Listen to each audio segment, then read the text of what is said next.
সুন্নাত নয় শুধু সুমধুর আলাপন, আর সুন্নাত হলো হুঙ্কার গর্জন। ঠিক কি না? সুন্নাত শুধু নয় নির্জন ধ্যানে যাওয়া, আর সুন্নাত হলো পাথরের আঘাত খাওয়া। মোহাব্বতে তার সুদিনের সাথী তুমি, দুর্দিনেও তার পাশে থাকো কি।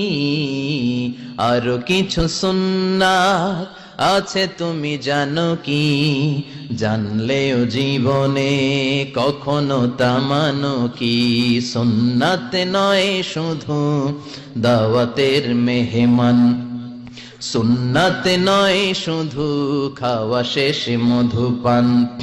আরো কিছু সুন্নাত আছে তুমি জানো কি, জানলেও জীবনে কখনো তা মানো কি।